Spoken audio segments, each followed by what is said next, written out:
Matapos maging available sa ibang bansa sa loob ng isang taon, dinadala ng Royal Enfield ang Super Meteor 650 cruiser nito sa US. Naka-orbit sa tabi ng mga flagship na modelo ng Royal Enfield. Ang karaniwang estilong Interceptor o INT 650 at cafe racer ng Continental GT, ang Super Meteor ay nag-channel sa pamana ng disenyo ng Royal Enfield at pumapalibot dito sa kagalang-galang na 650cc parallel twin engine.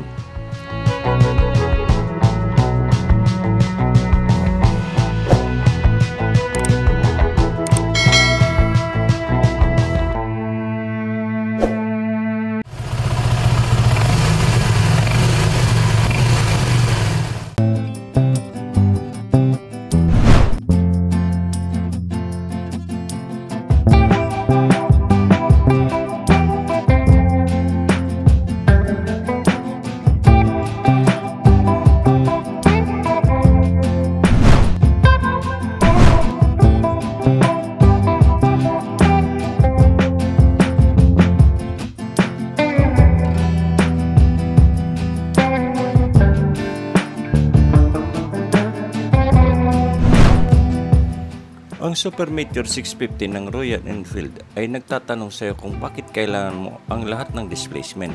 Maramihan at gastos na yon. Sa tibok ng puso ng Super Meteor, ang isang makinis na 648cc air-cooled parallel twin engine na may rating na humigit kumulang 47 horsepower at 38 pounds-feet ng torque. Bagamat tila anemic yon, ito ay nakabitin sa isang bisikleta na tumitimbang lamang ng 531 pounds, naganap na pinagagana at handa ng sumakay. Ang parallel twin ay pinaris sa isang slipper clutch sa isang 6-speed transmission at ang paglalagay ng gasolina ay mahusay na nakakalibrate para isang simple at masayang karanasan sa pagsakay. Pakiramdam ng buong drivetrain ay pino at makinis hanggang sa rev limiter. Mas gugustuhin mong sumakay sa makinang ito kaysa sa nanginginig na V12 na gustong mag-eject ng mga pyesa at sumakay sa bisikleta. Itinatampok ng suspension sa harap ang kauna-unahang paggamit ng Royal Enfield ng upside-down fork, at habang ang Showa Big Piston 43mm fork ay walang adjustability. Ito ay mahusay na basa sa pamamagitan ng kanyang 4.7 inches na biyahe, na nagbibigay ng magandang balanse ng bump absorption at cornering stability.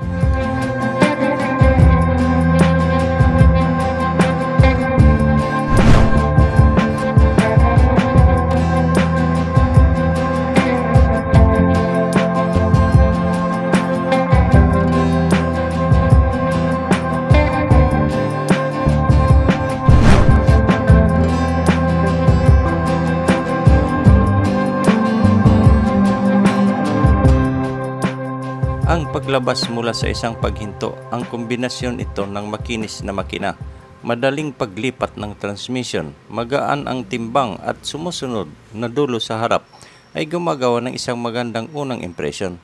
Mahusay ang pakiramdam ng clutch at ang pag-navigate sa mga kalye ng lungsod ay masaya sa isang maliit, magaan at komportabling cruiser.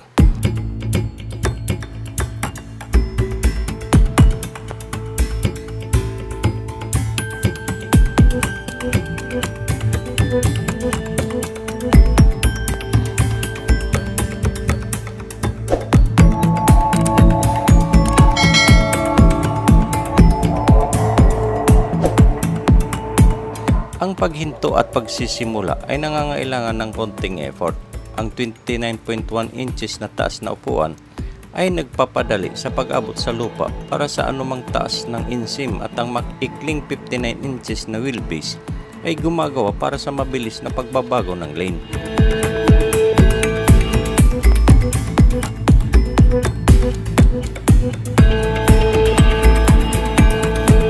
Ang gayong magaan at maliksi na bisikleta ay gumagawa para sa isang nakakagulat na mahusay ng navigator ng lungsod.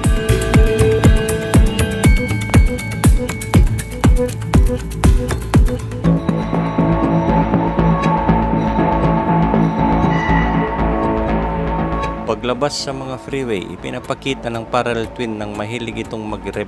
Ang mga bilis ng freeway ay drama at halos walang vibration. at ang pangkahalatang pakiramdam ng bike ay makinis. Ang cast aluminum switchgear at adjustable levers ay may solidong touch sa makeup.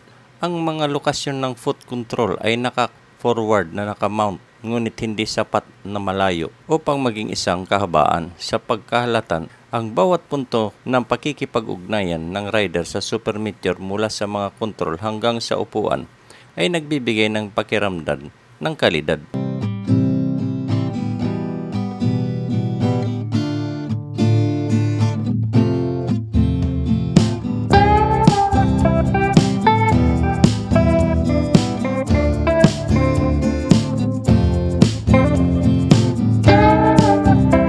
Nakakatuwang tingnan ang sabungan dahil ang speedometer ay analog, tulad ng nararapat na may napakagandang pulang beton bilang isang speedo at LCD display para sa fuel at gear indicator.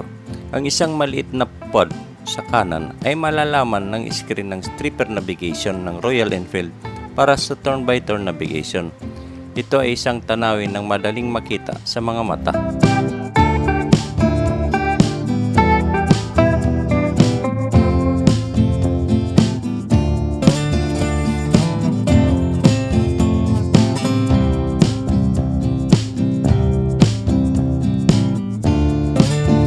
Ang mga typical na cruiser add-on mula sa Royal Enfield tulad ng isang panlalakbay ng windscreen at mga saddle bag ay gagawin ang Super Meteor ng isang kusang touring mount. Ang mga presyo ay nagsisimula sa $6,999 para sa Astral hanggang $7,499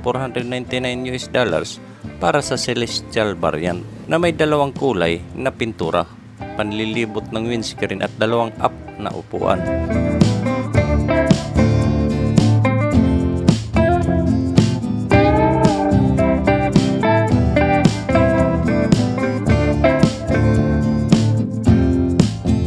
Ang Super Metro 650 ng Royal Enfield ay nagtatanong sa iyo sa mga roaming na kawan ng malalaking cruiser na humahampas sa mga pack na may mga napakalaking bigat, nanginginig ng mga bahagi at nakakatakot na laki.